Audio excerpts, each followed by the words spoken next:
Bhuvan, video and mic.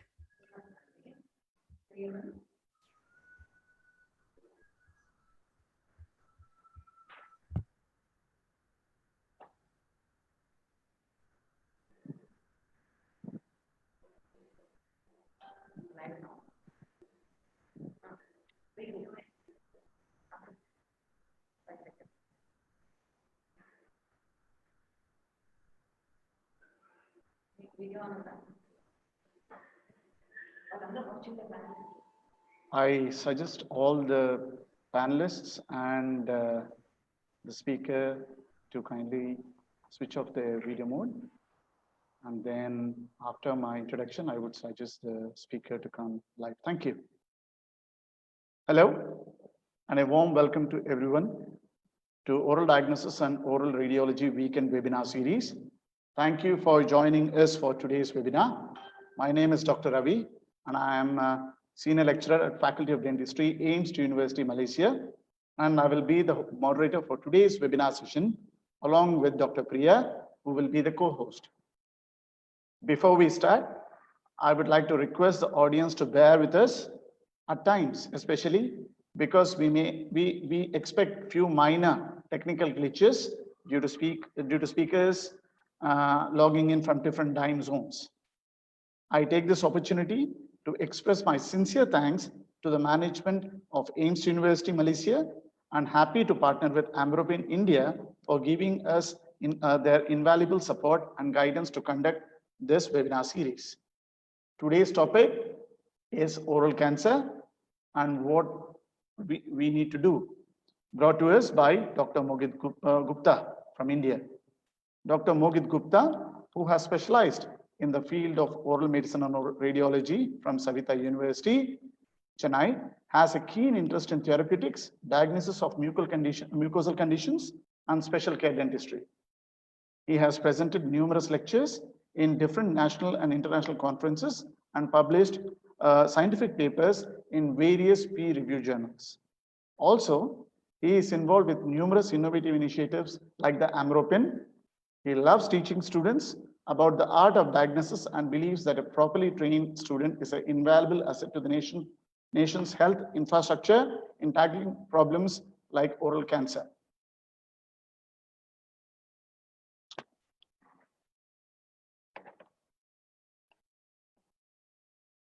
In this talk, he aims to make the undergraduate student to understand the huge challenges that oral oncology poses for the health sector. The importance of diagnosis of oral precancer and at the primary health care facility. The management of such cases and how to deal with post-treatment cases of oral oncology will be the main issue. And this is the main issue on which he will be briefing us in this talk. Before we get started, I would like to remind a little about the housekeeping. Dr. Mohit Gupta's presentation will be followed by a panel discussion with 3 panel experts who will share their knowledge and expertise on the current topic. Our experts panels for the day are Professor Dr. Arvind, Dr. Bhuvan Jyoti, and Dr. Meghna Maruti. I welcome you all. If you have any questions during the presentation, please type them in the Facebook comment box. We will bring them up during the presentation, and we will also have time for questions at the end.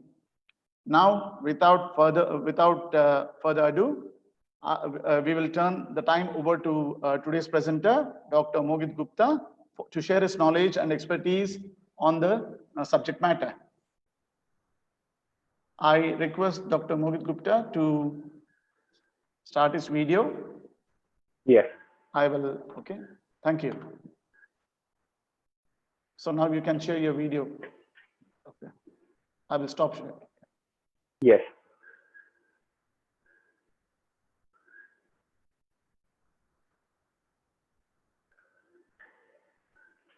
Are we okay? The screen is seen? Yeah, it's absolutely clear. Yeah. Okay. So a very good afternoon to peoples of Malaysia, or Selamat Petang, if I've said it right. And today's talk marks the World Head and Neck Cancer Day, which It falls on July 27, that is tomorrow. So we thought of doing a webinar focusing on the world problem of oral cancer. And we are going to tell you what do we need to do to tackle this problem of oral cancer. Before I start the talk on oral cancer, I will just put a disclaimer saying that the information contained in this webinar are not substitute to professional medical advice, diagnosis, and treatment. And this webinar is only for educational purpose, and I have made every reasonable effort to ensure that the information coming here are correct and up to date. When we start going about a talk, we have to find out where and how the status of the problem has come to this state.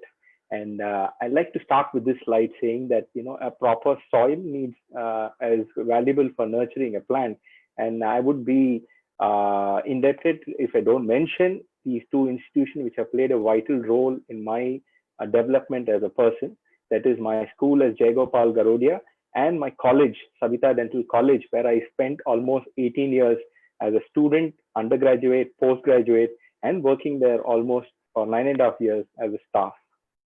I would also be failing in my duty if I don't mention my role model, Professor Dr. N. Gnanasundaram, who was my guide. And so what we have to do is to achieve something like how he has as a larger than life picture. I have also had a good set of staff with whom I have been working, and they've modeled me and have taught me about oral medicine. I have to mention Dr. Margadwalli Madam, Dr. Arvind, Dr. Uma Madam, and everybody else who have shaped me to this present state. Now, working in Savita, working under Dr. N. Gnanasundaram and with all the other staff has made me realize what a beautiful subject we are specialized in, the subject of oral medicine and radiology.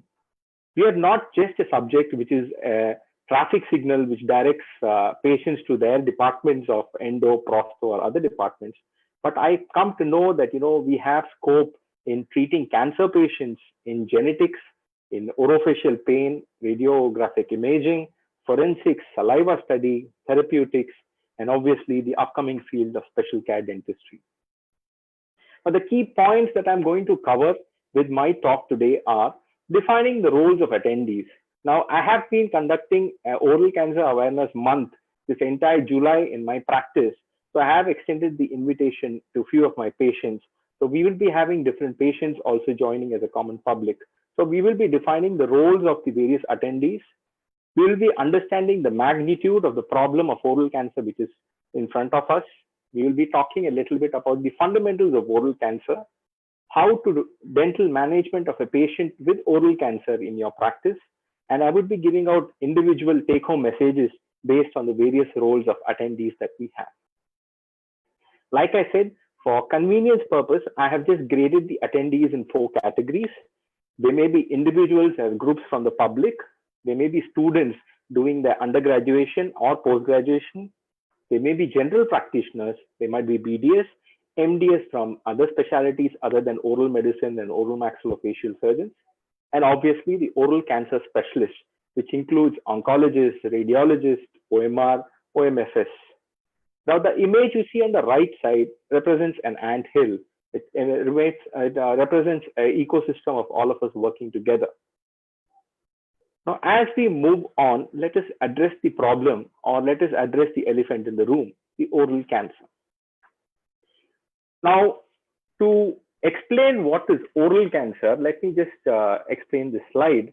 See, normally when we have a neoplasm, we all know the neoplasm can be a benign neoplasm or a malignant neoplasm.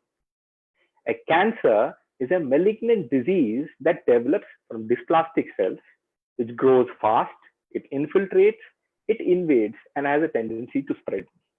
When I'm talking about oral cancer, it specifically means a malignant neoplasm that develops from dysplastic cells of oral tissues. In other words, what I mean, or what I'm going to describe as oral cancer in today's talk is going to be primarily oral squamous cell carcinoma.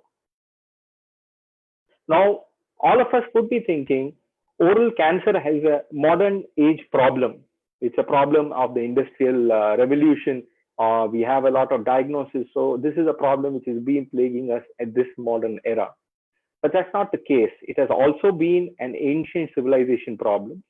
From the time of Egyptians, almost 3000 BC to 1000 BC of our Indian heritage, and to the heritage of Hippocrates, 400 BC, they have been seeing the problem of oral cancer. They have been describing oral cancer with various terms, various definitions from all the way back to almost 3000 BC. Having said that, today's case is no different. Oral cancer is almost spread in all the continents of the world. Now, this is a number from 2018 census, which says that in a year, there were almost 4,47,000 new cases of cancer, and they had almost 2,28,000 deaths in just 2018 alone. And when it comes to our continent, the Asia, our misfortune is that it has the highest incidence and mortality rate of oral and oropharyngeal carcinoma.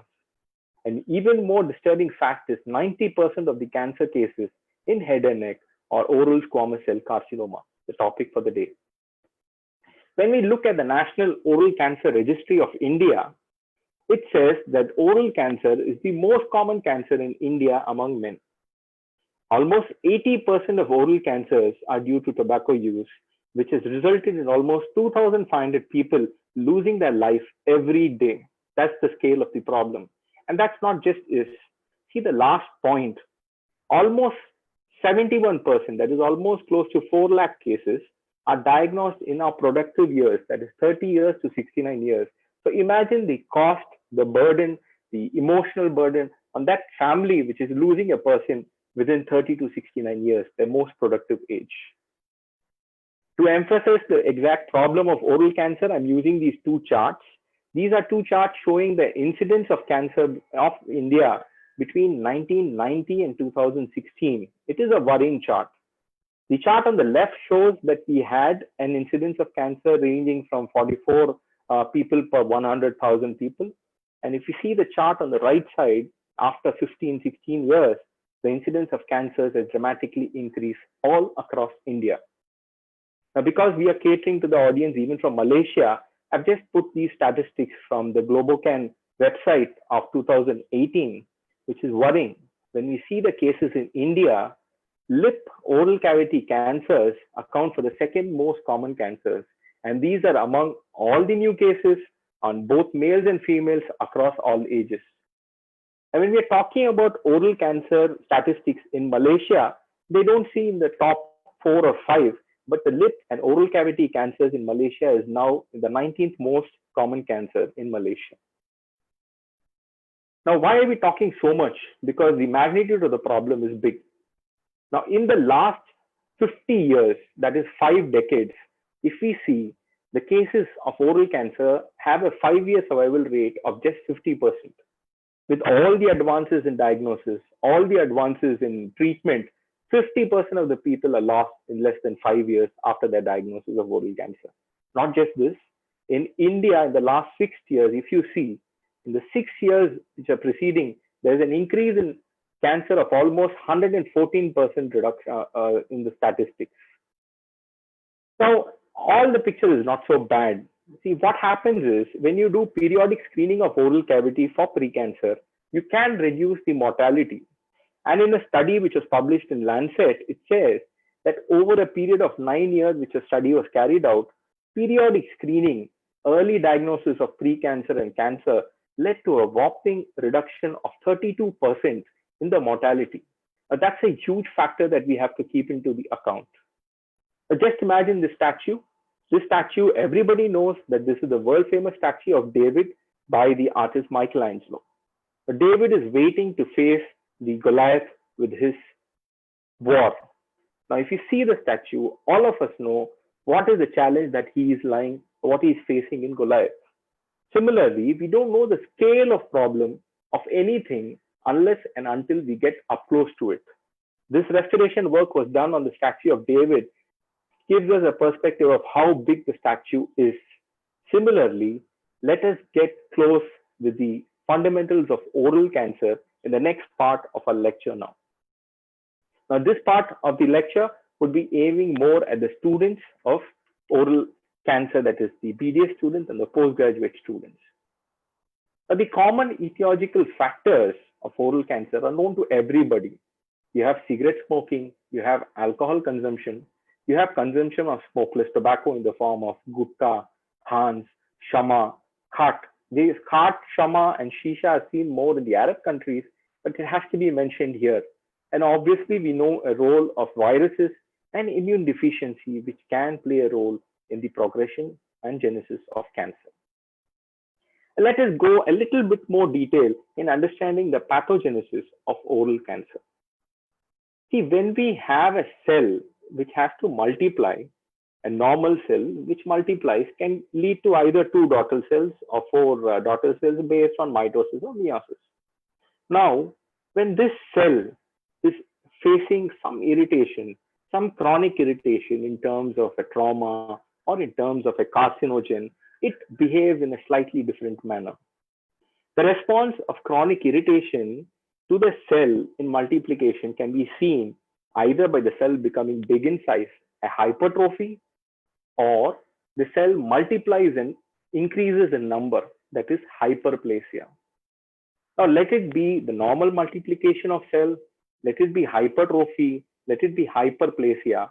They are because of a small seesaw balance between 2 genes, which are growth promoting genes and growth inhibiting genes. Now, growth promoting genes are also called as proto-oncogenes, and growth inhibiting genes can also be called slightly as tumor suppressor genes. So when you have a seesaw balance where you have more growth promoting genes, you might have a hypertrophy or a hyperplasia. When you have more weightage in growth inhibiting genes, you might have a delayed multiplication or resolution. It's always the case. Now just let us look at the normal cell a little bit more closely. Like I said, each cell has got a normal gene in its genome, which is called as a growth promoting gene or a proto-oncogene. In case this cell is now exposed to a carcinogen in the form of the cigarette, which is placed here in the image, what happens to this proto-oncogene? This proto-oncogene changes, mutates into an oncogene. And when it is about oral cancer talk, we have to keep 2 oncogenes in our mind, which are important, the CM/C gene and the ERB2 genes. They are most commonly the cause of oral cancer. Imagine the oral cancer genes, that is the oncogene is present in the cell. The carcinogens is always acting on the cell. It can turn and progress, changing the normal cell to a cancerous cell.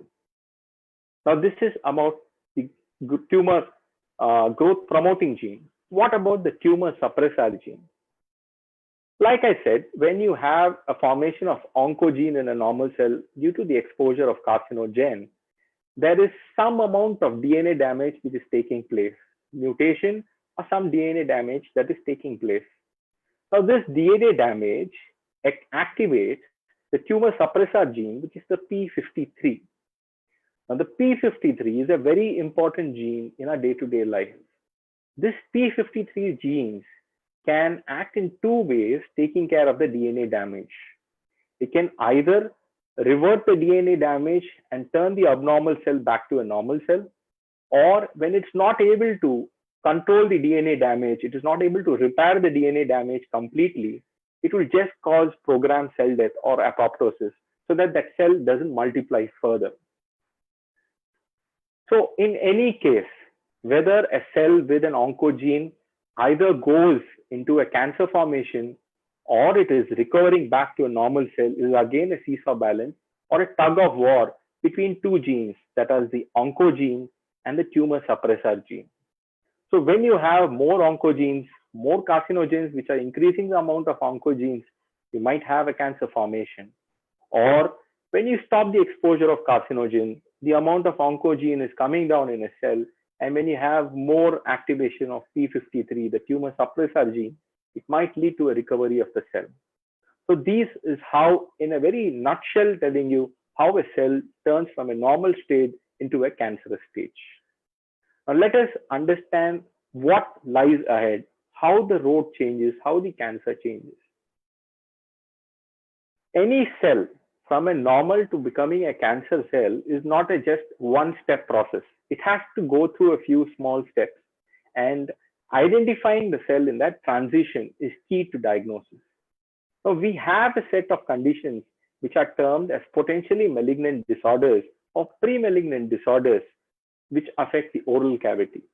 Now, as this webinar deals with what we can do for oral cancer, going in detail about the clinical features, the diagnostic features of each of these potentially malignant disorders is a little out of the purview. But I would say that, there are a few potentially malignant disorders which are very important that we know about, especially the leukoplakia, the proliferative verrucous leukoplakia, the erythroplakia, oral submucous fibrosis, which is very common in our Asian subcontinent, and oral lichen planus, especially the erosive variety. Now, why are these potentially malignant disorders very important? See, a patient has these potentially malignant disorders for quite some time. And eventually, a few percentage of these cases turn into oral squamous cell carcinoma. So if we are able to diagnose or identify or detect these potentially malignant disorders early, it can lead to early detection of cancer, which dramatically increases the prognosis. It increases the patient survival rate. Why am I telling you so much about this early detection of cancer is, even though the oral cavity is easily examined with just a direct visual inspection, what we see in various papers is most of the oral squamous cell carcinoma cases are not identified early. Patients don't seek dental care on a regular basis because most of the oral cancers in their early stages are asymptomatic. Moreover, with the amount of patients that the doctors see and the pressure on them to cater to a lot of patients, many a times dentists are not aware about the different clinical presentations that oral squamous cell carcinoma present. They might do a little misdiagnosis of oral cancers as just being a reactive or benign lesions, which is again coming us to the fact that you have to be sure that we diagnose and we look into the oral cavity to find these small conditions called as potentially malignant disorders. Like I have said, oral cancer is clinically coming in a varied varieties of appearances. Now, each of these pictures are oral squamous cell carcinoma, but you can see that clinical appearances are varied. They might be patchy in appearance, they might appear as an ulcer, they might appear as a growth or an ulceroproliferative growth. But for us as clinicians, as students who are teaching or examining patients, we need to know that any and all of these appearances have to be treated and have to be diagnosed further to find out and rule out oral cancer. Now, when we diagnose an oral cancer or we suspect an oral cancer, we have to take into account the metastasis. See, metastasis to lymph nodes is a very critical prognostic indicator for oral and oropharyngeal carcinomas. The most common site for metastasis of oral squamous cell carcinoma is to your cervical lymph nodes. And if you have a metastasis to your cervical lymph nodes, your survival rate of the patient is down by 50%. Therefore, any new case where you're suspecting oral cancer, you should do a thorough head and neck lymph node examination, because if you are able to detect them at an earlier stage, you will be increasing the chances of your successful treatment of oral cancer. You would be increasing the life expectancy and giving an improved prognosis to the patient. Saying about the regional lymph node metastasis, we should also know what is the distant metastasis that oral squamous cell carcinoma can spread. And this point is important for a viva or a question answered by the BDS or the MDS. The lung is the most common site for distant metastasis of oral squamous cell carcinoma. Now, what are the other sites where the oral squamous cell carcinoma can spread distantly? It can go to the mediastinal nodes, it can spread to the liver, it can spread to the bones, because we have a lot of cases which have been reported to all these distant metastases.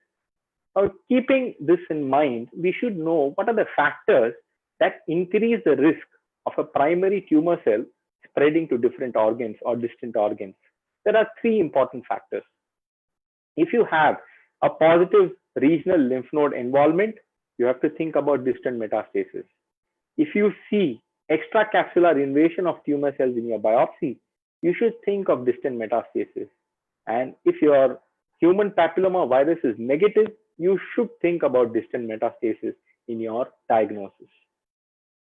Now, there are always help coming in the form of newer investigative methodologies, diagnostic methodologies, because research is going on it. You have a lot of chairside investigations like chemiluminescence, using toluidine blue, VisiLight, brush biopsy, which is very useful in mass screening camps, exfoliative cytology. You can assay the cancer markers in various lab investigations. You can send them for a punch biopsy or wedge biopsy based on the lesion that you're seeing. And you can use a lot of imaging modalities, be it from as simple as an ultrasound to as hi-fi as a PET scan or a nuclear imaging. So all of these are going to aid in your investigation and coming to a diagnosis of oral cancer. And when you come to a diagnosis of oral cancer, there has to be said that you have to stage the cancer disease. And this is to bring to your notice that we are now following the 8th edition or classification of TNM classification, where they have done classification and staging based on individual types of cancer. So the reference is given. I would encourage the students to have a look as each type of cancer, how is it classified based on the TNM staging. Now comes to the question, is diagnosing the cancer enough? Are we done with diagnosing cancer as oral caregivers to the patient? We always, or most of the time, let me put it this way, that most of the time, we just blurt out the diagnosis to the patient. We don't follow a protocol for breaking the news of diagnosis of cancer to the patient. Now, this has to be looked into in each institution because it's a small factor, but it plays a key role to how the patient responds. See, each patient, when he is going to come to you, he is going to have a lot of fear. He's got a lesion, he's got some problem, he doesn't know, and he's coming to a specialist. He will have a fear of death. He'll have a fear whether this will make him dependent on any of his family members, whether he might have any disfigurement, whether he'll have some disability after the treatment, whether he'll have pain. So all these are universal patient fear that each patient has got on your chair when he is going to get the news of cancer. And when he gets the news of cancer from you, he is going to undergo 5 stages of grief. He's going to deny the diagnosis first. Then he's going to become angry. He's going to face angry that, why he got the cancer. He may start bargaining as, what is the pros and cons, how we go about it. He will then go into a little bit of depression as to, the whole diagnosis of cancer makes him depressed.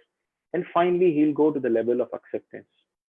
So having said this, the importance of counseling a patient at diagnosis and even during treatment is at most important, that each one of our specialists, be it from the BDS, the MDS, and the oral cancer specialist, have to look into. These are tiny factors that we miss because of the pressures of diagnosing so many cases, seeing the OP, but they are important. See, when the patient is going to sit in your chair at diagnosis, he's going to have a fear that, he's having life-threatening disorder. He's not got proper information about the cancer. He doesn't know how long he's going to live. The prognosis is uncertain. He'll think that, he has caused the cancer, so there will be guilt about the causality. So all these have to be addressed. And even during treatment, let the treatment be radiotherapy, chemotherapy, or surgery, he's going to have worry about the mutilating factor of the surgery, about the loss of his body image, his self-esteem being lost, how his partners refer or behave with them. And apart from that, he is going to face a lot of other issues, be it radiotherapy or chemotherapy. All of these have to be helped in tackling so that the patient is giving us a better response, even emotionally. Now let's see, keeping all these factors into mind, how would you go about treatment planning for a patient of oral cancer? See, we have to have a few factors which decide the treatment plan for the patient. The age of the patient has to be a factor. The various comorbid conditions that the patient has got plays a role. The medical history, the dental history always plays a role as to how he's going to be compliant to your treatment. His speech, mode of communication, if it gets hindered, it changes the patient's life. So that also plays a role in deciding what the treatment plan is going to be. And obviously, the overall status of nutrition for the patient, the psychosocial status, and the socio-economic status plays a role for making a proper treatment plan. Now, about the treatment options in oral cancer patients, see, again, this talk is going to tell you what, as individuals, as a primary dental healthcare giver, what are we going to do? So going into details about each type of treatment is a little difficult in this webinar, but I would say that primarily the treatment of oral cancer is of three modalities. You have surgery, you have radiotherapy, you have chemotherapy. They are time tested and they have been utilized over patients for over the period of time. Apart from that, nowadays we have a lot of upcoming new research-oriented treatment protocols, which are the immunotherapy, the targeted therapy, stem cell therapy. This is a very exciting time for the future of oral cancer treatment because we are trying to battle metastasis using these innovative modalities. We are using epigenetic drugs which can regulate the genes that cause cancer. We are producing personalized antibodies that can target and destroy cancer cells. There are also talks or also research going on production of various vaccines, cytokines, checkpoint inhibitors, which can play a role in stopping the genes, stopping the spread of cancer. So this is a slide which is for the person who's doing research in oral cancer, what are the various lines in which the cancer research is going on, which is very exciting in this present time. Having diagnosed cases, having seen all the treatment modalities, there are some cases where we can't do treatment. The cancer is spread so much that palliation is the only source or only way to treat the patient. This, as a dental specialist, most of the time we have a very rudimentary knowledge, but increasing our knowledge in terms of palliation is always advisable. Now we have seen how a cancer is formed based on the cells.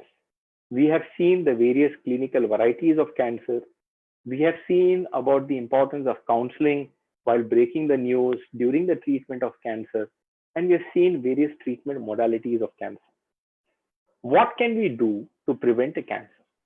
Yes, we can prevent cancer, and three levels of prevention of cancers are there. See, a primary prevention of cancer is aiming basically to reduce the incidence of cancer and pre-cancer. Now, a common member from the public, an individual, a student, a BDS student or an MDS student, and a private practitioner, all of these three play a vital role in primary prevention. They should discourage smoking and alcohol consumption. They should encourage their patients for good oral hygiene, a good balanced diet, and they should take care, that the health education for workers who are exposed to chemicals and farmers, they're educated. So overall, a primary prevention of cancers is aimed to reduce the incidence of cancer and pre-cancer. Now, the secondary prevention methodologies of preventing cancer are aimed at early detection of cancer and pre-cancer. Now, again, here, the students and the private practitioners are a key role players in secondary prevention of oral cancer. When the patient is coming to you, we have to have the knowledge to see about the clinical features and diagnosis of pre-cancer, the potentially malignant disorders. You have to educate the patients for doing self-screening at home. If they have a problem, they should come to the dentist. They should have a look and get them checked. And obviously, the students and the private practitioners can organize mass screening camps for pre-cancer and cancer. Now, coming to the tertiary prevention of oral cancer, this is basically, we are preventing the redevelopment of oral cancer in patient. A patient who has already had an oral cancer, we are trying to reduce the chances of a relapse. How is this possible? We have to be consistent and we have to give appropriate administration of medication for their therapeutic benefits.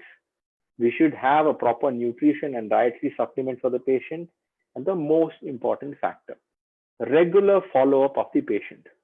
After you treat the patient from cancer, please have a rigid, regular follow-up, because the chances of relapse, if it's detected early, is key for increasing the prognosis of life. Having said all of this, let us see how are we going to manage or dental management of a patient who's suffering from oral cancer.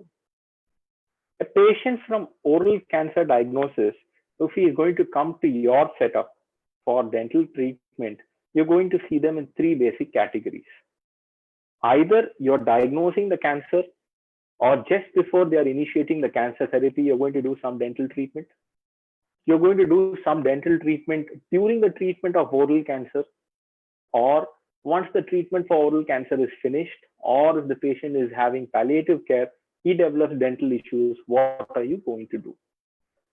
So we will start what dental procedures or what dental management can we do just before the initiation of the oral cancer therapy. See, when the patient is coming to your chamber and you have diagnosed oral cancer and he's going to start the oral cancer therapy, be it radiation or chemotherapy, you have to first plan his dental management.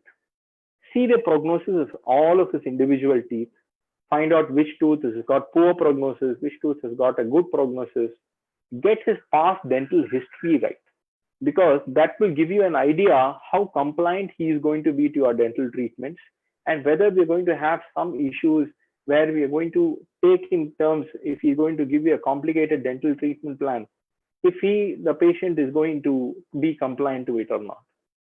And obviously, we should take into account the long-term risk and the possible complications from treatment modalities like chemotherapy and radiation therapy.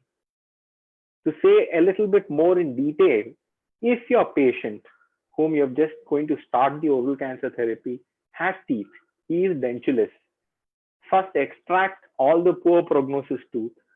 Ideally, you should have a 2 weeks healing period before the start of radiotherapy. But if you are starting the radiotherapy immediately, don't wait for extraction or don't delay the radiotherapy just for doing extractions. Because at each instant, each second, the cancer is multiplying, the cancer is spreading. So start the radiotherapy if you can't delay the radiotherapy. You can always do the procedure of scaling and restoration during the healing phase, that is the post-extraction phase of tooth. If there are a lot of teeth present and not much of poor prognosis tooth, fabricate custom fluoride trays, administer topical fluoride to the patient at least 4 minutes once a day. This will reduce the incidence of dental caries in terms of radiotherapy or chemotherapy for the patient. And in case your patient is edentulous, you have to educate the patient that he will have a poorly fitting denture. There would be increased incidence of candida infection. And before the radiotherapy starts, you should give him some amount of topical antifungal therapy. Now, what is the dental management of a patient during the treatment of oral cancer? Now, we know that dental complications are very common during cancer treatments. Now, what are the reasons that we see so many dental complications when a patient is undergoing cancer treatment? There are a use of a lot of marrow stimulating growth factors in various treatments. They may cause neutropenia. Most of the time, there is always concomitant use of radiotherapy and chemotherapy in oral cancer treatment. Many a times, not just one chemotherapeutic agent is used, multiple agents are used, and you have to make sure that the patient's oral health is always got a relationship with the systemic health. So if there is an imbalance in systemic health, he is going to have more oral health problems. So when a patient is going to undergo treatment, be it radiotherapy, chemotherapy, or surgery, he is going to face certain specific dental problems. When a patient is undergoing radiotherapy, the most common and the most problematic oral complication is xerostomia, the salivary gland hypofunction, and the radiation mucositis.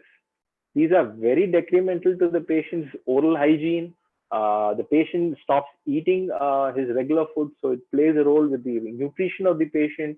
And if the nutrition is imbalanced, obviously the patient's recovery is also delayed. So you have to take into account how you're going to manage the xerostomia and the radiation mucositis. Apart from this, patient will always have an increased incidence of candidiasis, and increased incidence of dental caries, periodontal disease, and you should remember to periodically rule out osteoradionecrosis for patients, because if you develop osteoradionecrosis in a post-radiotherapy case, it is very difficult to manage. So these are the common complications during the radiotherapy. When the patient is undergoing chemotherapy for oral cancer, you have to know about the implications of chemotherapy, and you have to know a little bit about the complications that they may progress. See, when a patient is undergoing chemotherapy, he is going to always have an indwelling central venous catheter. The chances of infection of the central venous catheter is there. He would be on blood thinners, so his clotting factors have to be looked into before starting your dental treatment. And always his absolute neutrophil count would be varying based on the chemotherapy cycle. So all these could lead to a lot of issues in his dental health. What are the issues that it will lead to? You might have mucositis and ulcerations throughout the mouth. You might have pain throughout the mouth, super added infections, be it fungal or bacterial, increased chances of bleeding, xerostomia, neurotoxicity, alterations of taste. All these are there which are seen in chemotherapy. So when a patient who is going to come for a dental checkup during his chemotherapy, you have to make sure that all these problems are eliminated or at least taken care of. So I'm not talking too much into the detail of post-surgery complications, because post-surgery you'll have to do a lot of recovery and rehabilitation. So in general, I have put this slide after the treatment of cancer, or in terms when you're not going to, or in terms that when we are not going to do any specific cancer treatment, we are going to induce the palliative care. How do you manage such patients? See, post-cancer treatment, once the treatment is over, or in terms of a palliative patient, you have to make sure you're giving some amount of psychological support.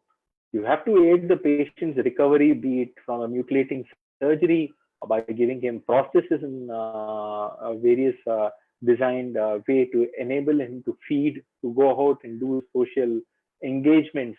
You have to rehabilitate him, not just in the dental facet, but also in the general outlook, and make sure keep a keen eye on the nutrition of the patient.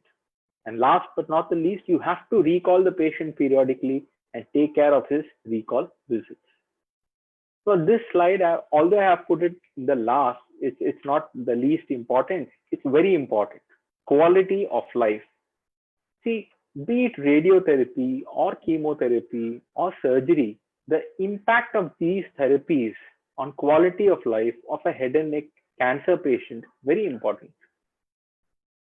Papers are there which are telling that obviously males have a higher functional and physical disability based on the treatment that they undergo on for oral cancer.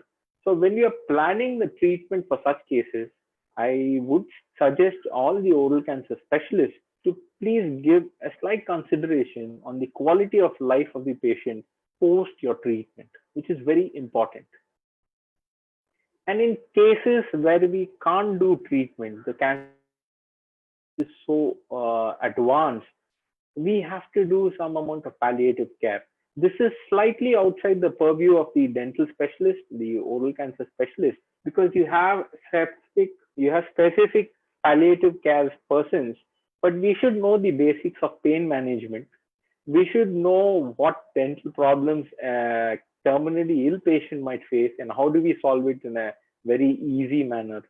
Whenever you see a patient who is undergoing palliation, you should give him psychological and spiritual support. And at the end, you should make sure that you should refer the patient to a proper person who is going to take care of his end of life days. That is very important, because it's now almost as important as a fundamental right for the patient to have a good end of life care.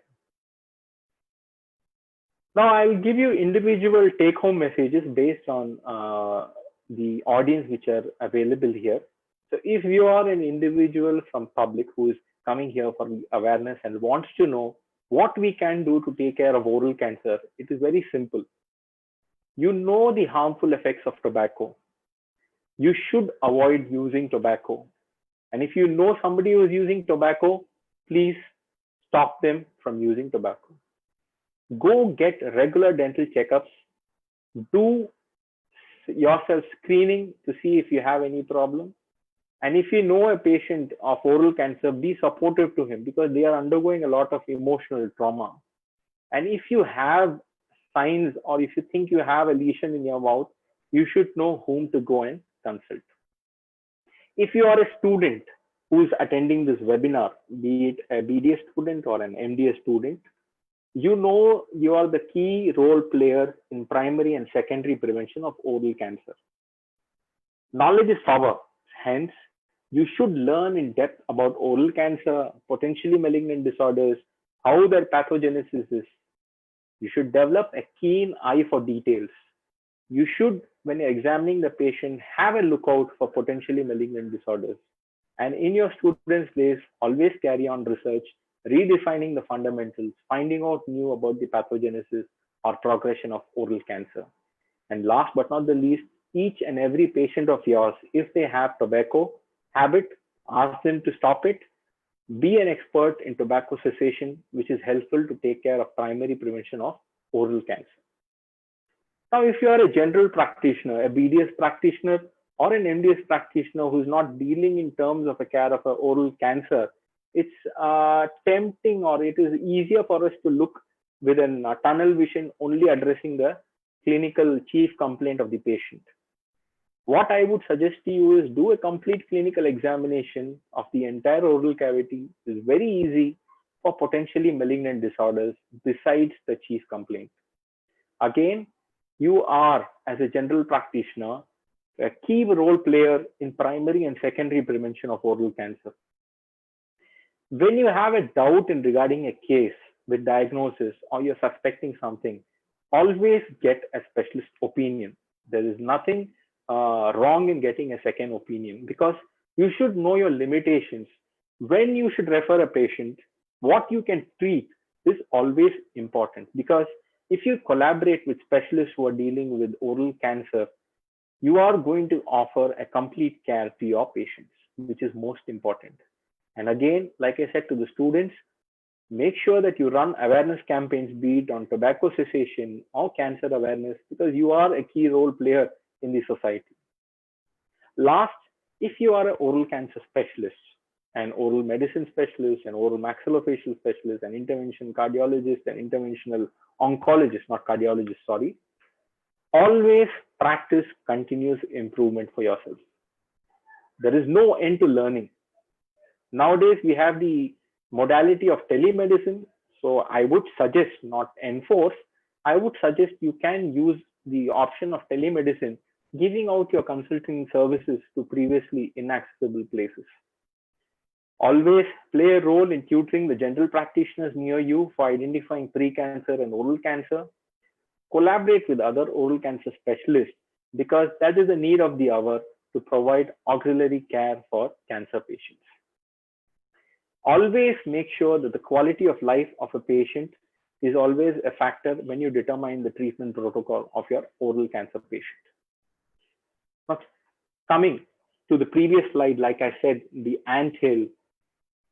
Although we are different categories of people attending the webinar, as an individual, student, general practitioner, or a specialist, I'd like to say that all of us are working together in an ecosystem, in an anthill.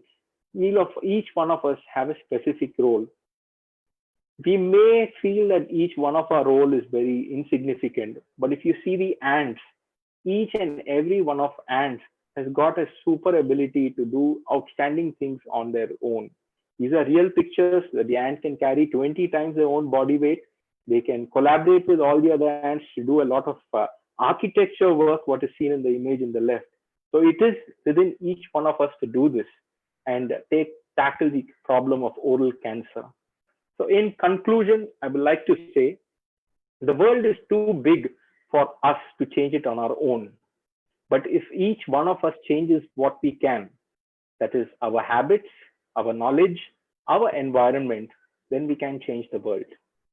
All it takes is for you to choose that path, to inspire others to think, and the world would see it. Jai Hind. Thank you, hashtag Medical Writing Solutions, for preparing this slide deck.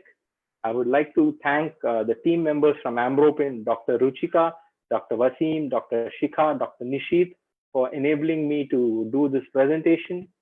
I would like to extend my thanks to the staff members from AIMS University, Madam Vilasni, Dr. Priya, Dr. Neeraja, Dr. Ravi, for carrying out this webinar series and giving opportunity for people like me to speak. And thank you for your acknowledgement. And like they say in Malay, terima kasih, or thank you, everybody.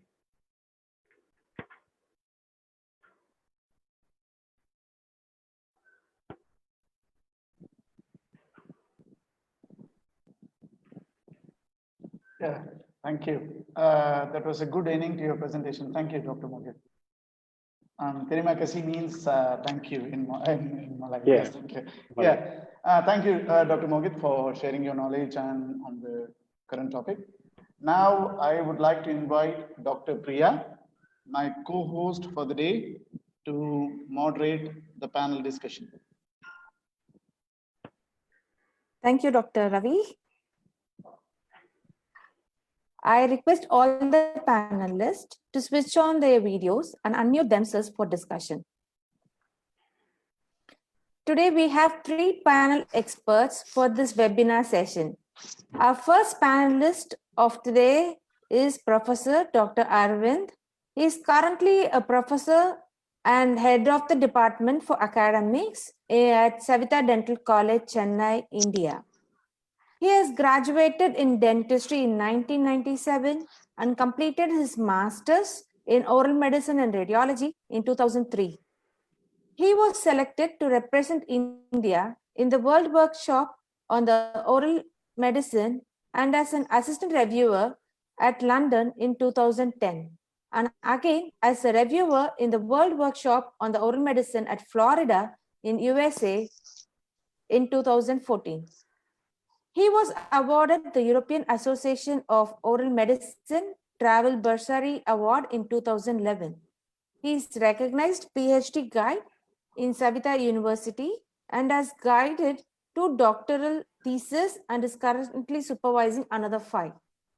His special area of interest is orofacial pain, medical management of immunobullous disorders, and dental care for medically complex patients.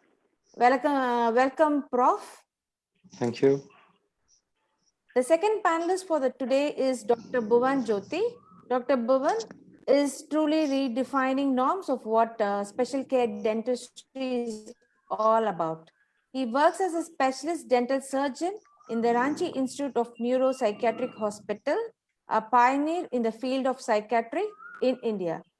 After obtaining masters in oral medicine and radiology, he has been working as a dental surgeon since 2005. He has over 50 publications to his credit and has worked on rapid testing of HIV using oral mucosal transudate. Welcome, Doctor.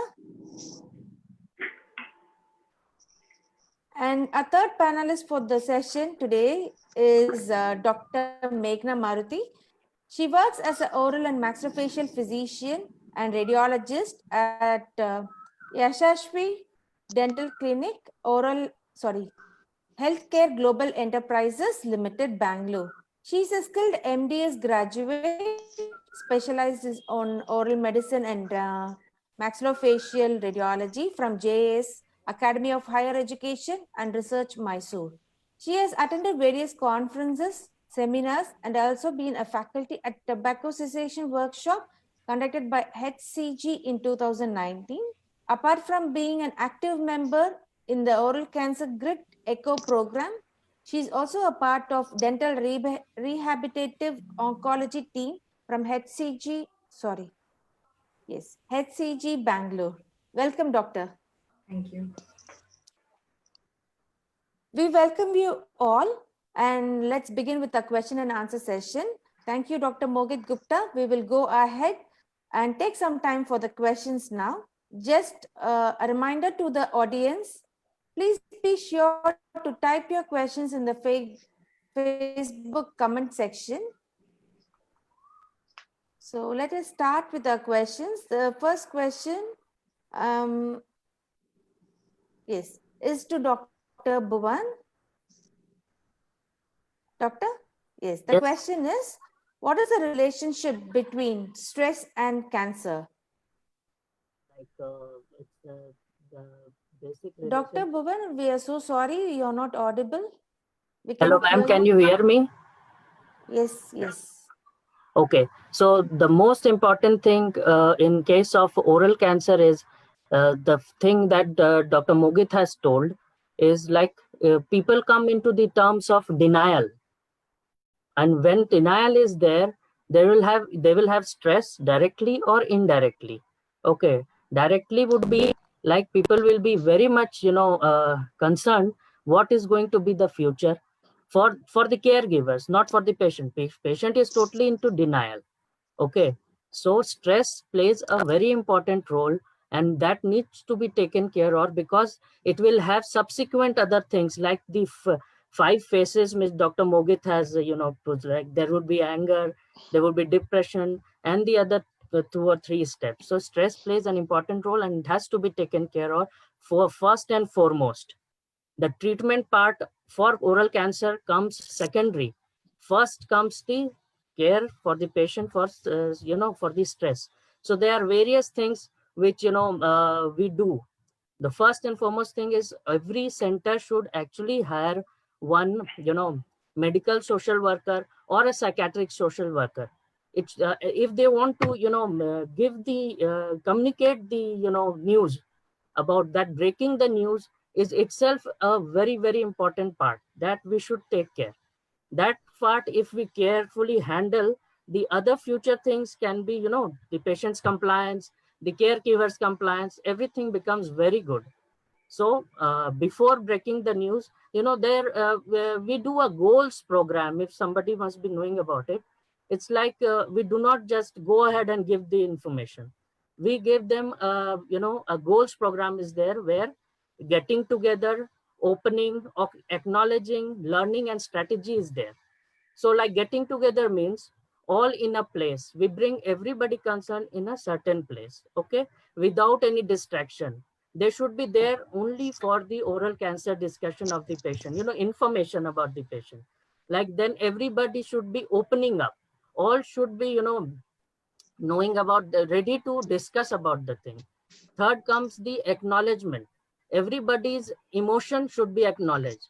What are the concern? Everybody should have to be, taken care of. Everybody's questions, everybody's emotions needs to be. And then the learning about the disease and the exchange of ideas. And then comes the strategy. That is most important. That we will meet again. We will keep the discussion open. So all these things, the goals program is very important just before you are breaking the news. So if you do it this way, the stress becomes less. So there is quite a lot, going around with the news of breaking of the oral cancer thing. So I think that was enough. I can speak more about it, but we'll say we have other questions are also there. Please. Yeah, thank you, doctor. And there is a continuation of this question. How do we really break the news to the patient? That is what ma'am I told Can about the anybody answer? communicating the news. Yeah, Communicating the communicate. news. Yeah. Yes. Yeah. Ma'am, if I may How add, do we, if I may add, like in our center, because I work in a tertiary cancer setup. So over here we have a designated department called psycho-oncology. So wherein a psycho-oncologist helps the physicians, the treating physicians, to break the news to the patient and the patient's caregivers. So that's one point I just wanted to add. and how do we do it in a normal clinical practice, doctor? When we are seeing a patient who is having, we are suspecting cancerous lesion, how do we, for a GP? For a general practitioner, madam? Yes, yes, yes, sir. Yes. So, ma'am, as I told you, we can ourselves do it, but we should have, a backup plan about what would be the, future about it. So best part is you just hire a medical social worker or a psychiatric social worker along with yourself. Okay. So the basic part is like the goals program, you do it yourself. And the other programs like how to take care of the trauma, how to build self-confidence, how to gain resilience. Okay. And then about the moral and financial support. And then you should have a family support group which has to be created by the social worker. So initially you should try to go with the goals program and then have a psychiatric social worker or a medical social worker along with yourself. And all the cities, at least A or B category cities, are having social workers with themselves. Okay.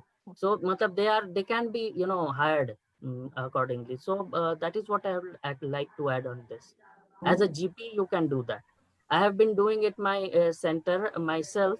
And then when the, that part like say, building the self-confidence, resilience, and the things comes up, I just call around our, team of social workers, and they are like taking care of other steps. Sure, doctor. Thank you. Thank you so much. There's one question to Dr. Arvind. Does chronic non-healing ulcer would be considered always as a oral potentially malignant disorder?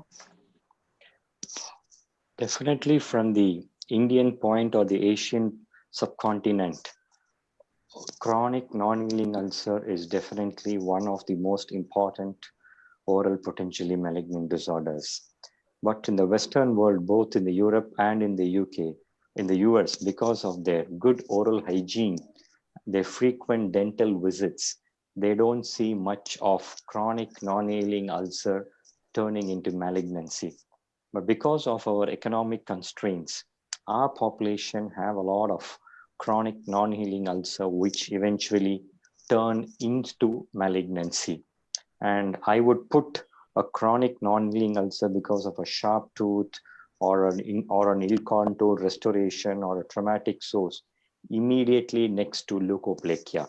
So that's what we see in our private practice. In fact, even last week, I saw a case of a submucous fibrosis, which we were treating for almost 4 or 5 years. The patient did not come for a follow-up for almost a year. The area where the submucous fibrosis was there, it's absolutely normal. But the patient developed a lot of sharp tooth on the lower mandibular right segment.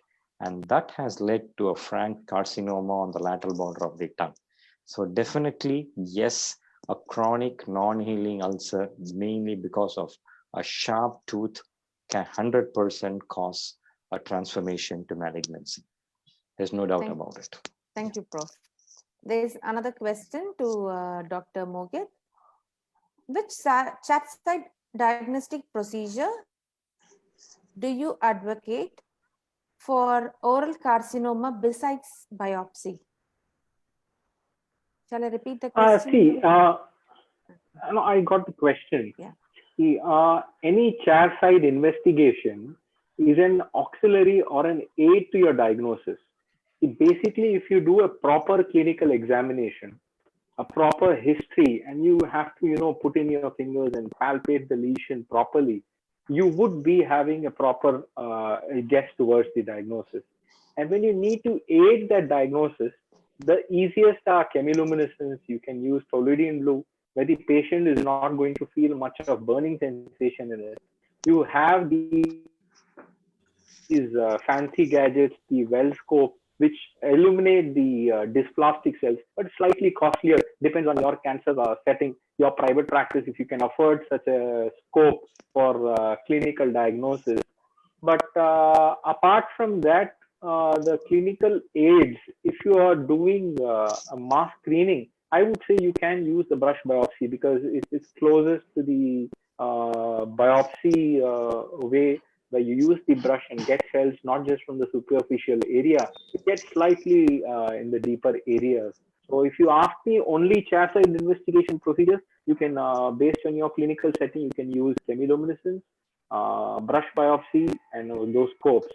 But you should have proper clinical examination skills. Nothing can beat that chair-side.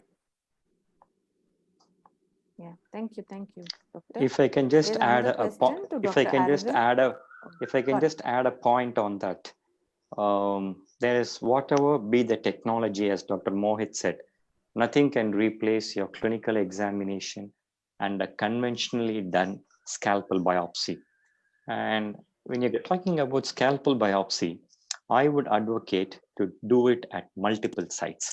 For example, if you have a leukoplakia at 3 or 4 sites, or you have an extensive submucous fibrosis, instead of taking it at one particular site, put your scalpel at 2 or 3 sites, because one area, what you might think shows dysplasia, will be normal, whereas the other area where you're thinking that it's clinically normal will in fact turn out to be the site of carcinoma. This is one point. But the question was, which chair side investigation other than biopsy is advisable? Fine. If cost is not a factor, you can have all the gadgets like a chemiluminescence or a narrowband imaging or a whale scope. But that requires a lot of experience to interpret the results. You might have a lot of false positive and false negative. So the next thing after a biopsy, which we do in practice or which has been well documented at time, is a simple vital staining or a Toledan blue staining. It has got a very, very high sensitivity and specificity, as close as 95 and 98%. So we would advocate, if the lesion is extensive, you want to know where exactly you want to put your knife for a biopsy. So kindly do a vital staining that has got the highest sensitivity and specificity that give you an indication where to do a biopsy. So I would prefer a vital staining or a Toledan blue staining as a very good chair side adjunct. Thank you, Prof. There's another question to Dr. Arvind. Oh, sorry, not to Dr. Arvind, to Dr. Meghna. With available current evidence, what is the best recommended medical management of potentially malignant disorder cases with mild dysplasia? And highlight on the follow-up protocols of the medical management of these cases. Right, ma'am. The ideal, so depends on if the patient who had a particular habit, if it's the potential malignant disorder is because of a habit, then habit cessation is the first and foremost thing that you have to do. Because irrespective of what you give following that, it'll not really help until unless the patient has quit the habit. So that would be the first and foremost. The second would be medical management per se. As far as my experience is concerned, you wouldn't see as much of a change because a lot of these pre-malignant lesions are, if they've reached a certain age, they are irreversible.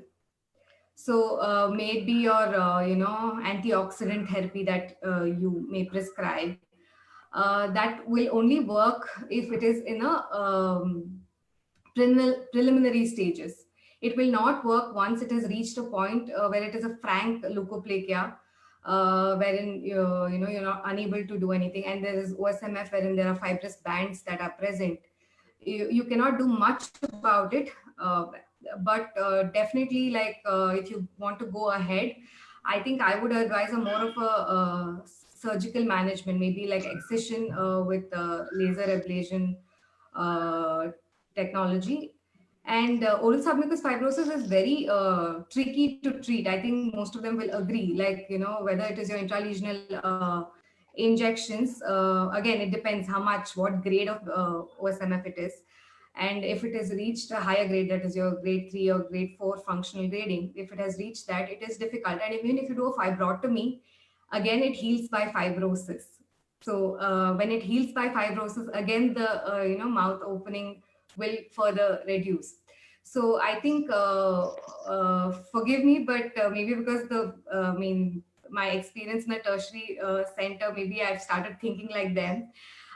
So what we do over here is maybe a coronoidectomy is what is advised by the surgeons, so that the mouth opening is improved. So that has seen better results than like your medical management, is what I would like to say. So, thank you, doctor. There's another question. It's open to Dr. Arvind. Are there any current protocols regarding the prophylactic extractions prior to radiotherapy? This has always been an area of debate between the senior practitioners and the younger practitioners. Centers where you have an external beam radiation, it's mandatory that you extract all the tooth in the line of radiation so that you prevent an osteoradionecrosis down the line. But nowadays, with the advent of therapies like an IMRT, which is an intensity modulated radiotherapy, or an IGRT, which is an intensity guided radiotherapy, or a gamma knife radiotherapy, where the delivery is very, very precise to the exact site of tumor. The current concept of what we do in special care dentistry is that only teeth which are beyond restoration, which are totally periodontally compromised, you extract only those teeth. Whereas teeth which can be restored or which are not periodontally compromised, you don't extract them. So only totally damaged teeth which can serve as a focus of infection, you extract them, and the other thing, you save it. And then you meticulously teach the patient good oral hygiene, use of fluoride mouthwashes, mouth gargle, so that you can prevent the incidence of osteoradionecrosis. And in majority of the cases with the recent radiotherapy advances, we are definitely seeing a decline in osteoradionecrosis. But what we are seeing on the increase is an osteochemonecrosis, or a bronch, or an MRONCH, or because of those bisphosphonate group of drugs. So the protocol for extraction is teeth which cannot be retained or which totally damaged, you go ahead and extract it. And do the extractions 1 week prior to radiotherapy. So do it 1 week prior to radiotherapy, give a healing time, and try to make the extraction as atraumatic as possible. So these are the clinical points or tips you need to have in mind. Super. Thank you so much. There's a question to Dr. Mogit. What is the differences of radiotherapy and chemotherapy? They both have side effects. How will you choose it? See, it depends on the staging of the cancer and what is the patient's prognostic features. See, most of the time when you're going to deal with a case of an oral cancer, if the staging is preferable, we'd like to first eliminate the cancer itself and do a primary surgery for it. In case the cancer is spread and we're talking in terms of metastasis, then we would start thinking in terms of radiotherapy along with surgery. The way the chemotherapy acts, especially for oral cancers, is when the cell cycle or the cell is behaving in an aggressive way, it's disseminating throughout the body, and you have a certain specific varieties of oral cancers which can be treated with chemotherapy. So for oral cancer per se, I would say the primary line of treatment would be surgery, followed by radiotherapy. Then comes the chances of chemotherapy, and I would get an opinion from the other panelists and share their knowledge on the same question also. Thank you. So if I can just pitch in between here for this question. That's why every case, a cancer case, either in the US or in the Europe, has to go through a tumor board. Unfortunately, in our country, we do have a tumor board on paper, but I don't think on the ground reality situation, all the cases go through a tumor board. A tumor board would have a surgeon, a radiation oncologist, a chemotherapist, a pathologist, a speech therapist, a palliative care, a dentist, a restorative, a prosthodontist, and oral medicine. So each case is decided on the table what would be the best treatment option for that case. And as Dr. Mohit rightly pointed out, as far as oral squamous cell carcinoma, it's surgery, radiation, or combination. Chemotherapy is mostly palliative, used for a stage 4 or inoperable cases. So we don't go in much for chemotherapy for an oral squamous cell carcinoma. So it's either surgery or radiation. So once a case is planned in the tumor board, everybody have an opinion, or they know what's happening, and they can anticipate what complications can occur. So the operating team is prepared, the dental team is prepared, the patient is explained what complication. So management becomes easy. As far as I have seen, more complications arise when each one works in a different line, not knowing a surgeon does it and then pass it on to radiation, or radiation and then for a residual surgical excision. So that's where the complication arises. If a case goes through a tumor board, definitely the incidence of complication can be anticipated and acted accordingly. The most common complication of chemotherapy, which was asked in the question, is again mucositis, or what we call as a graft versus host disease reaction, especially when there is a transplantation taking place, a hematopoietic stem cell transplantation taking place. There's something quite similar to lichen planus, but which can be managed very, very easily. So this would be my added points to what Dr. Mohit has answered. Thank you, Prof. If I could just add on that, there's something known as neoadjuvant chemotherapy, which is given prior surgery in cancer patients when the tumor size is really large, like a T4 or a T3, T4. So that time you can, depending on the site as well, you can give neoadjuvant chemotherapy, see if there's a response, if there's a partial response or there's a complete response. Based on that, you will go ahead and surgically excise the cancerous mass. So depending the case space, like both of them said, depending on the size of the tumor, you can advise. This was just an added point that I wanted to say about neoadjuvant chemotherapy. Okay, thank you, doctor. There's another question to Dr. Arvind. And as you said, like scalpel biopsy is the best and it cannot be replaced. So this question is relating that. Do you advocate biopsy as a mandatory diagnostic procedure in OASMF? How to manage these patients in long term?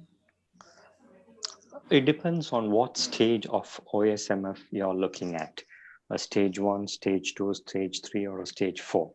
If it is just a positive history of tobacco or betel nut or pan masala or areca nut chewing with a mild burning sensation or a stiffness, I would not immediately go in for a biopsy, and I would advise a habit cessation, but mandatorily follow the patient once in 3 months.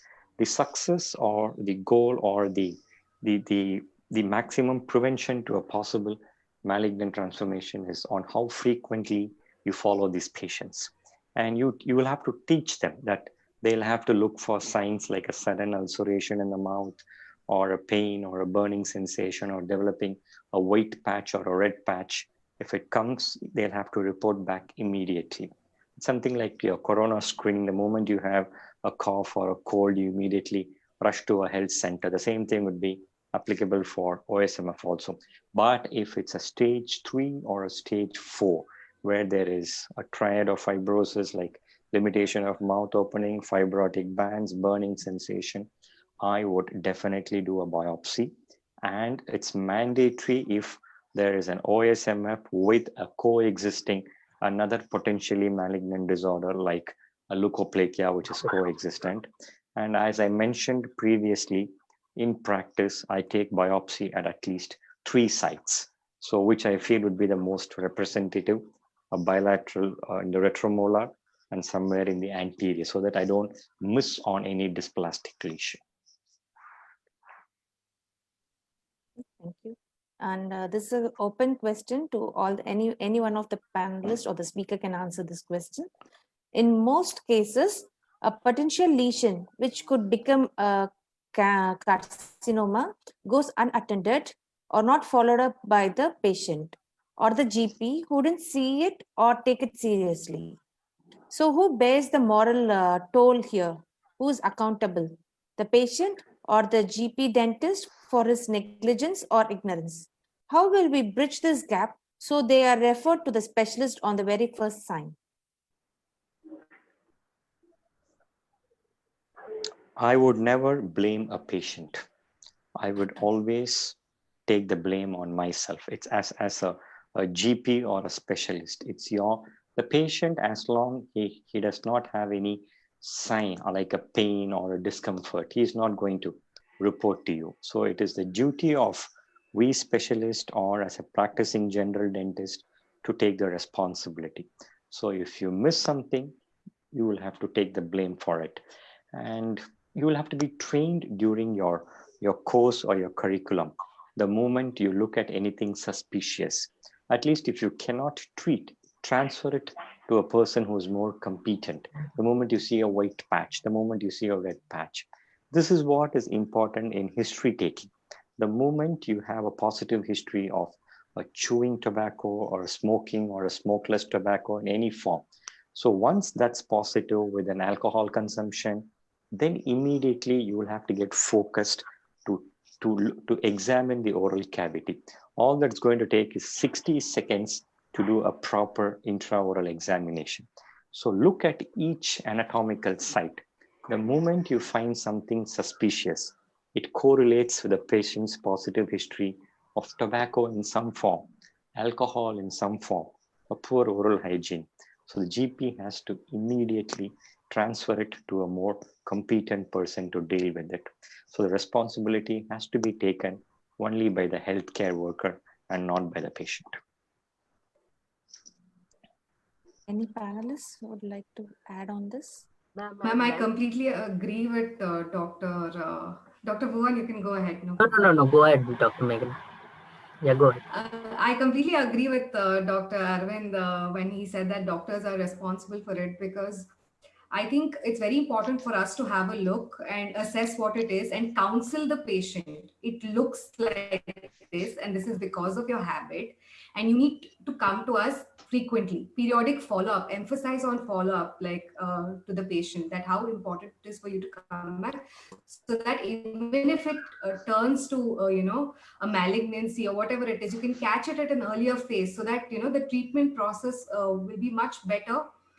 His quality of life will be much better because it's caught at an earlier stage. So I think all these things, if we explain to the patients initially, I think they will be more interested in following up further. And also, I think maybe timely, like if there's a receptionist or something, if they could just contact the patient and say that you're due for a follow-up, I think that makes a lot of, difference in diagnosing something earlier. I would like to add, something about the condition of oral cancer, as a diagnosis and management in India, which is most important because in good cities, like which are A-grade cities, you have all the things to come up and take up things, But if a oral cancer come to a B or C category city, what are the, guidelines? I'm sure there would be guidelines, but they are not known to anybody. Clinical examination, chair-side diagnostic protocols, specialized diagnostic centers, histopathology, biomarkers, salivary genes, mRNA levels, detections, state-of-art imaging centers, surgeries, chemo, radio, post and pre and post palliative care, rehabilitation. So there should be, a proper patient flow, movement flow chart available to all GPs, even up to those people who are in, practicing in rural areas. They should know, like if you have detected something, without wasting time, it goes to proper people. There should be a guidelines for that. For everybody who is, taking a course in dentistry, when he passes out from his, degree course, he should have that guideline in his hand so that time is not wasted. From diagnosis through management, there should be one-stop, centers in various districts. Outreach centers with point-of-care diagnostic facilities needs to be developed, and penetration of awareness and knowledge. The recent advances that has to be there. The sorry state is that oral cancer patients comes to us, to our oral medicine specialist, only when it has been treated 6 months for some, ulcers, with Ora Hex, Sexigel. I don't want to take the names of all that. After that, the patient comes here and it is like in a totally, it's a doggone case. A patient who is in rural area using Gul, I would like to add, just a day before, I received a case of maxillary, cancer. The patient said she had lost her teeth in continuous spot pattern, and she got a trauma 3 months back. And now when I saw that, I actually called upon an oral maxillofacial surgeon.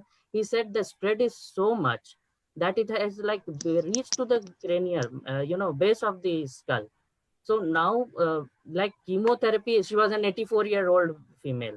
Chemotherapy, radiotherapy, surgery, nothing can be taken up. So like it is hardly like 0.5 kilometers from my center, and people will not come to us. She had been visiting a general dental practitioner, and when the case went like, this has like blown up, he said nothing can be done, and then it was referred to me. So that is the situation in India, and still there in even B category countries, cities, So main part is there should be a guideline and a flow chart for the patient that a general dental practitioner should follow. That is what I wanted to add. Thank you If so much. I can end that my note, saying that, see, apart from the guidelines to the dental practitioner, see, India has got its own problem with a huge area and a huge population, but the penetration for the dental specialist is quite tough to the rural areas.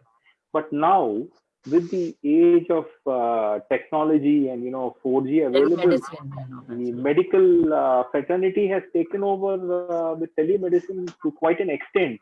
I think the dentists, especially, people in oral medicine, who are needed to diagnose these special cases, should take up, my advice or my request would be to take up telemedicine, because the penetration of a specialist care to these rural areas will make a world of a difference in diagnosis. See, we will not be able to examine the patient clinically, but we can get an educated guest seeing the chief complaint and interview with the patient, be it just on a WhatsApp video call. The use of telemedicine has to be promoted, I feel, in the present day scenario, especially in a vast country like ours, to handle such a huge problem. It's the first and foremost thing that has to be done. That is the first. Thank you, doctors. And the last question for today is to Dr. Meghna. Kindly enlighten us regarding the rehabilitation measures or programs that has been taken for the cancer patients in your workplace. So first and foremost, I would like to start with how a multidisciplinary team is very important when it comes for rehabilitation of cancer patients.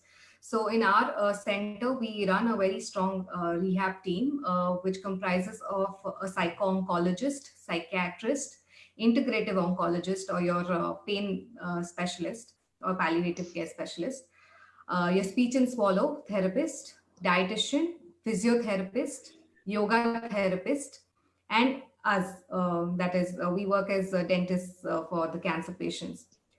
So it comprises of all of us, wherein we sit together to discuss, like Dr. Arvind was telling you about what a tumor board is. So similarly, we have a rehab multidisciplinary clinic, which we run, wherein all the teams come together, sit and discuss, patients who have challenges when it comes to their rehabilitation and their quality of life, to improve that. So now the norm is something known as prehabilitation, wherein this is what you do at the time the patient has been diagnosed with the disease. So when a patient is diagnosed with the disease, they go to a psycho-oncologist, the news is broken to them. Then, assessment from each department has to be done, all these 7 departments that I mentioned. assessments are done. So, what do they look like when they have the disease, or, prior any treatment has begun. So, where our role comes into play is like looking at the oral cavity, like Dr. Mogit mentioned in his session, prior cancer therapy, what all is to be done, a thorough dental screening, oral prophylaxis, extraction of poor prognostic tooth, like the removal of any potentially traumatic agents in the oral cavity. That could be a sharp tooth, it could be ill-fitting dentures, or it could be just a severely decayed teeth. So all these things have to be ruled out in the first place. A proper communication is very important between each departments and teams: the treating physician, the surgical oncologist, the radiation oncologist, and the medical oncologist. So that is very important. I think we evaluate, we take consents from the necessary oncologists and go ahead with our treatment plan. For example, if it is a case that is going up for surgery, what we do is we prepare the oral cavity for surgery. How, when, on a surgical table, they are painted with betadine or chlorhexidine before, like, just like that, you prepare the oral cavity. You need to make it as low, as much as bacteria or the microorganisms are less in the mouth, the better it is for the patient to recover. So you do that. So that's where you begin. And then if any extractions need to be done, we get into the OT while the primary surgery is going on. Like, we do it then, so that we don't have to put the patient again through LA or something like that. So we do it prior, and that's when you prepare them for RT also, because 6 weeks post-operatively they'll have to go for radiation. So right now you're seeing them prior and you're preparing them from that time. So that is your prehab plan. Then during their therapy, like Dr. Mogit said, what all you have to do, you have to follow up. And also, prior prehabilitation, taking impressions are very important as well. When you're thinking about rehabilitating the patient, you need to know how photographs and impressions are very important. Radiographs are important. Your OPG is the gold standard. So this is what we do. Like, we have a plan made by then. Obviously, what happens in the surgery is that when they send for the frozen sections, the margins might be, redone. Because if the margins, it's least likely that they'll come positive, but then in case if it's that extensive a procedure. So you don't know, you prepare, you do a mock surgery and you cast if patients require obturator. So all of that is what is done. And rehabilitation planning, it's also to try to make them eat better and speak better. So I think the missing teeth, which if it could be rehabilitated, we do. It's very challenging when it comes to jaw resections, because the jaw anatomy is lost, and along with your muscles of mastication. So to put back teeth in occlusion and to rehabilitate the teeth is quite challenging. We still face a lot of challenges today, and I think it's an upcoming field wherein we are doing a lot of research and studies about it, where we can maybe hopefully like rehabilitate the patients with jaw resections and fibula implantations in them. Of course, there are dental implants that are being placed. In our center, we have done a few cases wherein we've placed implants. We are yet to prosthodontically rehabilitate them. So I don't think it'll be right for me to comment on that. But we have placed implants during the primary surgery itself. And also like also for other medications, it's not just for oral cancers or head and neck cancer. I think for other cancers, like Doctor mentioned about hematopoietic stem cell transplants that are required for few blood dyscariasis, or so all of that as well has been seen by us. And a lot of them who are on bisphosphonates, like carcinoma of breast, most commonly, they are put on bisphosphonates later on. So we do see them as well. And like Dr. Arvind said, the case of medication-related osteonecrosis of the jaw is frequent. Like, not very common, but then you do see it in patients. So that's why now it's a mandatory to get a dental clearance, like how you get your other department clearances before your transplantation, whether it's organ transplant or hematopoietic stem cell transplant. A dental clearance is very important. So we work closely with all these oncologists, so that communication is the key. We need to educate them about the importance of oral hygiene and oral measures that have to be taken, and we need to know about the disease from them. What are the ill effects in our areas, or what are the side effects? I think it's a two-way relationship, and this is how we work in our center. And we Thank have you. recently started, like a year back, we started our dental rehabilitative oncology fellowship program in our center. So it's a 1-year fellowship program. Right now, it's only been certified by HCG. We don't have any affiliation from any of the universities as of now. We are looking for it. And we take up 2 candidates every year. So we are looking at the criteria is eligibility criteria is MDS in oral medicine, oral pathology, or prosthodontics.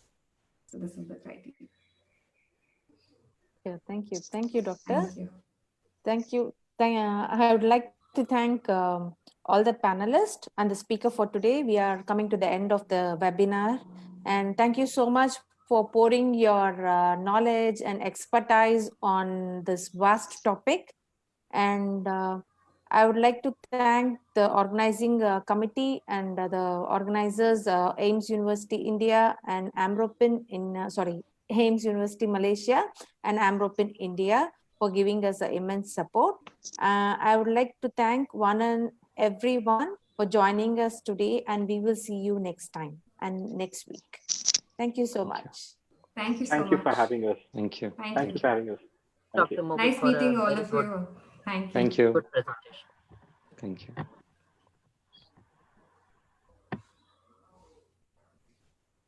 Thank you, Ms. Vilasni. Thank you. Welcome, sir. Welcome. Nice meeting all of you. Thank you. Thank Bye-bye. you. Thank you. Thank you. Nice Thank meeting you, madam. too. Thank you. Thank you. Thank you, Arvind sir. Thank you, Dr. Bhuvan.